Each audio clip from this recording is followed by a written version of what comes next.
Day 20, episode 20. Today I want to share about this concept called confirmation bias.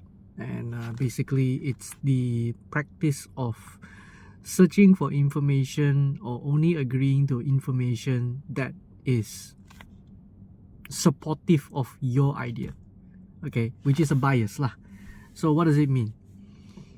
Let's just say you don't like something, or you don't like someone, and you see, facts, right? Facts requires us to know that there are, good things, bad things, and the actual thing itself. So let's say you don't like a particular president from a country, okay? And instead of doing proper research to look for neutral opinions, right, or the whole story, you purposely Google about the bad things about this person. What are the bad things about President who? Tell me the blunders of President who. So you see, you're purposely looking for the bad stuff, the bad biases, because you personally have a prejudice against this particular president. Whereas you could have just wrote something like, tell me about, or give me unbiased opinion, or give me neutral opinion. Or you yourself search through the positive news about this person, the neutral news about this person, and the negative news about this person. Then you have a much more overall, pool of information to read through. I'm not asking you to agree to everything, but a lot of times, right, when it comes to information, it's for you to keep in view, and not fall into a bias. But confirmation bias is something that is a lot of us always do, you see, and it's a lot of self-control. Some examples, for example, like the recent COVID, if you don't believe in vaccine, you will purposely Google about the bad things about the vaccine, or you would join, anti-vaxxers group, stuff like that. If you are, you are all for the vaccine, then you will purposely Google why anti-vaxxers are not good for society and things like that. Whereas if you want to have a neutral stance, you would actually search for neither biases, or you will read both biases and also a neutral news to get a better opinion.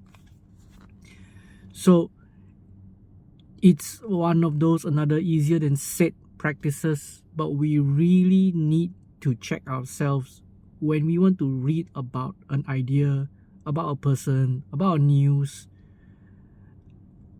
Are we doing confirmation bias?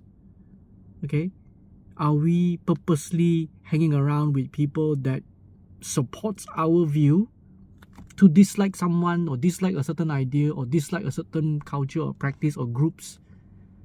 Why do we not make it a point to go and get our view challenged, to go and debate and see whether our view stands or not, instead of just hanging back? Look for biases to enable you. Look for people that are also sharing your same prejudice about someone or something, stuck in the echo chamber. And that's why confirmation bias can be very dangerous. Now, it requires a lot of maturity to be able to do it. It also requires a lot of compartmentalization thinking. That because this is happening does not mean this is happening. Alright? Just because this behavior exists does not mean this characteristic exists. So compartmentalization thinking is also very important, so that we also try to avoid confirmation bias. So maybe challenge yourself. Is there any particular biases that you have? Any particular ideology that you have that requires it to be challenged? I know there are a lot of opinions that I hold very strongly to, and I try my best not to do confirmation bias. Although I am also human, I do read things that try to confirm back myself, but I am also very open to debates and dialogues. Okay? Because I feel that that's one of the best ways to have your opinions changed. And when we talk about debates and dialogues, right, I'm not talking about screaming at people or like throwing moral nuance or ethical nuance I mean, all those are just useless. They're not helping with the fact finding. They're not helping with fact finding. Is if you just want to do, you know, constant moving of goalposts and then nitpicking or that kind of thing, it doesn't teach you anything than to just reconfirm back your own biases. So let's see, can we all do that? Can we find something that we might purposely read or challenge our prejudice and bias and not practice confirmation bias on ourselves? So hope to see you guys tomorrow. Bye.